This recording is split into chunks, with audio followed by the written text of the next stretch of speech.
Habari to everyone. I am Shonda Branch with the Living Kwanzaa community. I'm an author and cultural creative who believes that 7 principles bear infinite possibilities.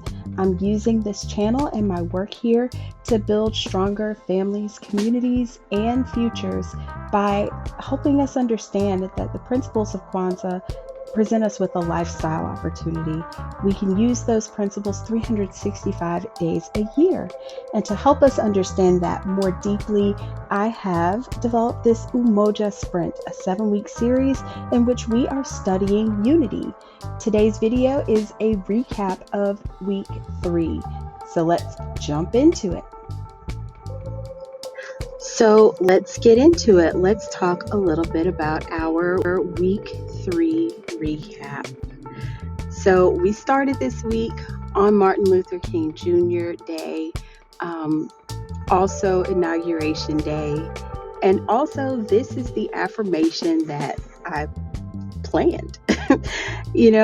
I planned this well in advance, but I didn't really spot check specific holidays or specific calendar events. So I think it is telling that the spirits drove me to this particular affirmation. I welcome diverse voices and perspectives, knowing that unity thrives in spaces of mutual respect.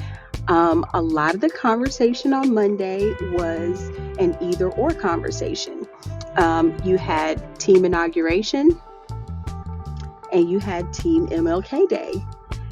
And Bernice King, who is the daughter of Dr. King, I think put it best. She said we cannot ignore what's happening on the other side of the universe.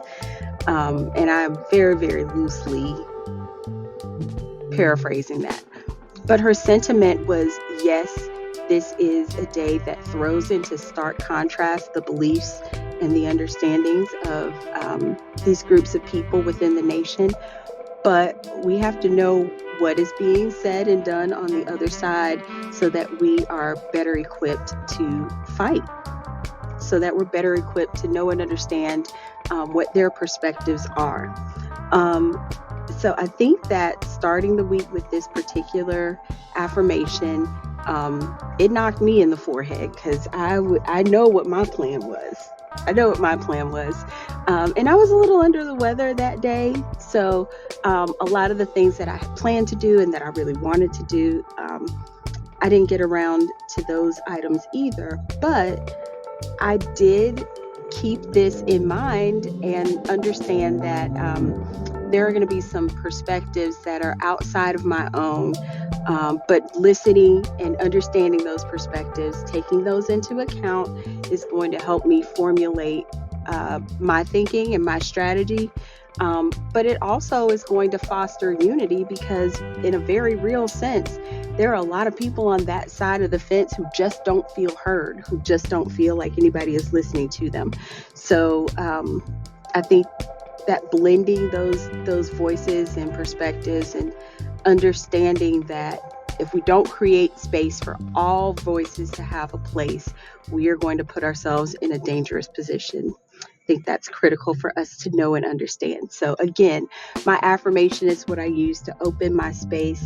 Every time I go into my study time for Kwanzaa, my 7-minute sessions, and this one was very, very poignant. So the journal for Monday was another good one. How do I handle conflicts? Again, throwing the week into a very, very clear understanding of we're in what feels like an us versus them moment. Knowing and understanding how I tend to handle conflicts, taking some time to reflect on that, and knowing that I'm going to come across conflicts, and especially in this space and in the work that I'm doing. It's unavoidable, but I think that it is navigable. You can navigate it and you can come out safely on the other end. and everyone can feel good about where you've come out. So I think it was really important for me this week, especially, to put a pin in where I am, what I have typically done, and how I can do things differently or do things better. Resolving disagreements in a way that builds and does not break unity is it's tiddly work. It's very, very fine, and it requires a lot of forethought and a lot of aftercare. So, getting that on paper was really, really helpful for me this week. The activity for this week was role playing, and keeping in mind the journal entry that I had just done, the affirmation that we're working with. Um, my husband and I got together, and we kind of got to just have fun with this. I am the actor in my family, very clearly. I'm the actor and performer. But my husband gave me a run for my money with this one. And we role played things from like silly little household things, whose turn is it to wash the dishes kind of stuff, all the way up to some really poignant and really sticky matters that are happening nationally and internationally. And it also revealed to us some spots where we have some room for growth as individuals, where we have some space to kind of go back and say, okay, well, I didn't understand that concept as well as I probably should. So let me go back and do some more reading. Let me go back and do some more research. Let me find a podcast. Um, and I think that it was fun. It was, it was an opportunity to take that conflict resolution stuff that I put on paper in my journal that like sounds good and um, was a good exercise on paper. And it leveled it up for me in a way that made it a little bit more real. So if you didn't get a chance to get around to that activity, I highly recommend that. People feel silly with role playing very often. And I think if you give yourself permission to be silly and feel silly and do it anyway, you will find that you'll come up with some thoughts and some ideas that that will surprise you. Let's put it that way. We got to Wednesday with our challenge, organizing a family meeting where everyone shares something that they appreciate about one another, and and they set a goal. Um, we have a 6-year-old, so this was fun. This was fun and interesting. Um, because I chose to run our family meeting very much like a formalized Robert's Rules of Order because I'm into the fun of it. I thought it would give everybody a giggle. And it did. It really did.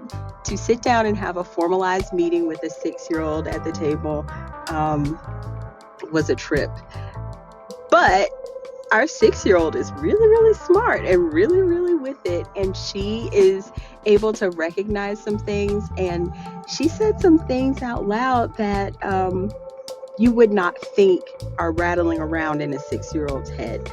She was able to say some things that she appreciates about mommy. She likes when mommy helps her get ready in the morning and she smells pretty.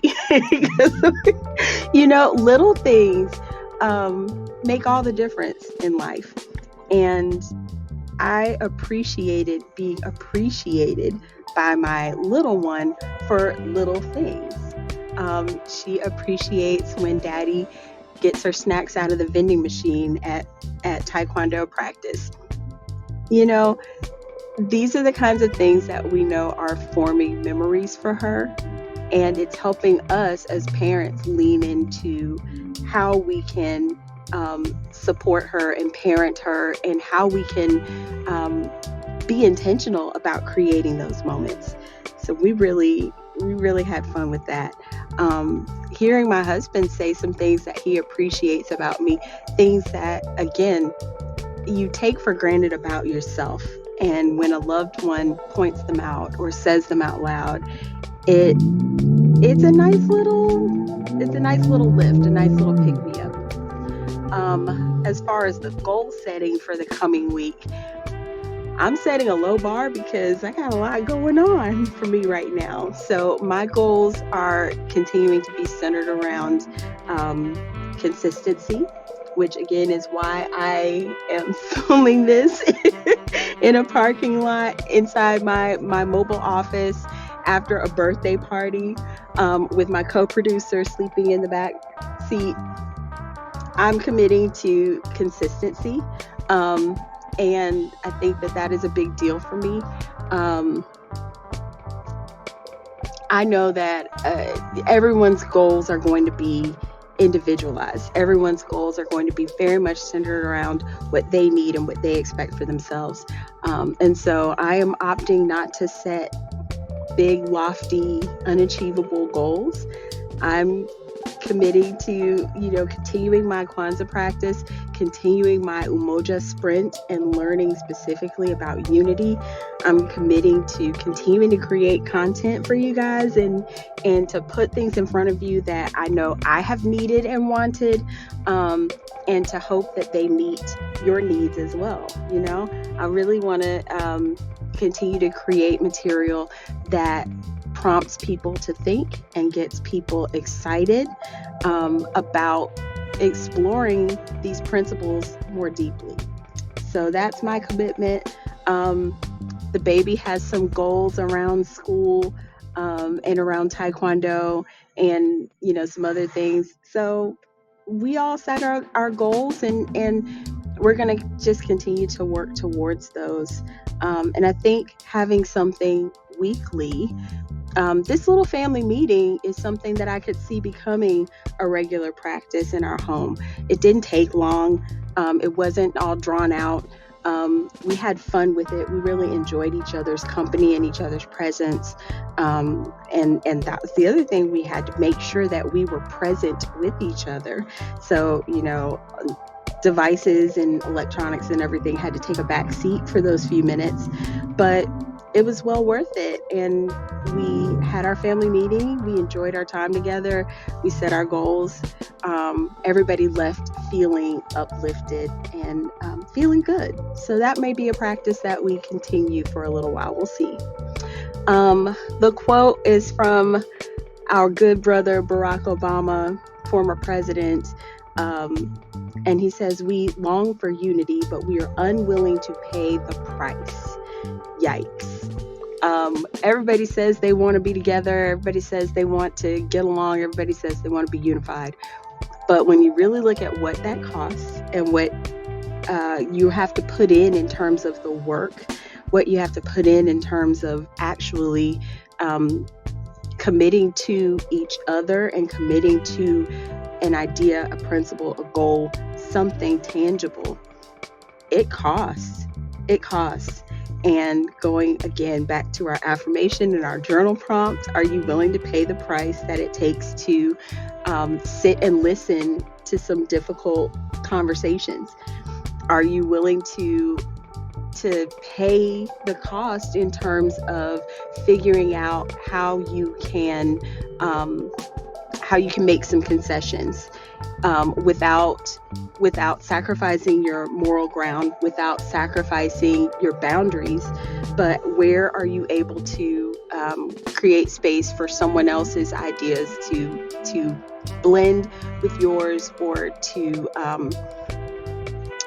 come to the forefront, right?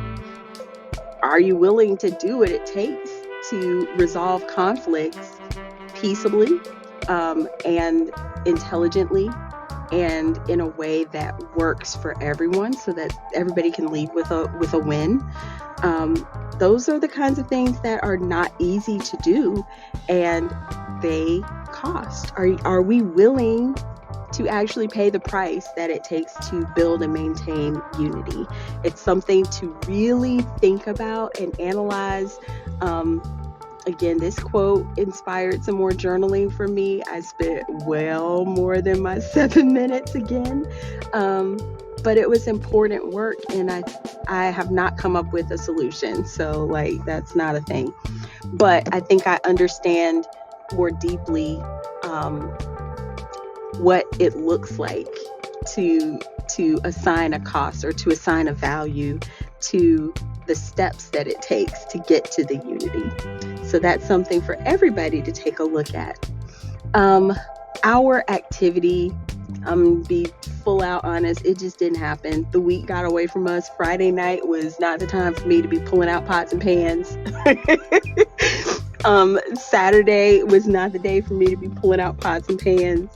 I had every intention of baking a really beautiful peach cobbler to take to an event on Saturday. Um, it didn't happen. It did not happen. Life lifed me. Life lifed me. I have not felt well this week.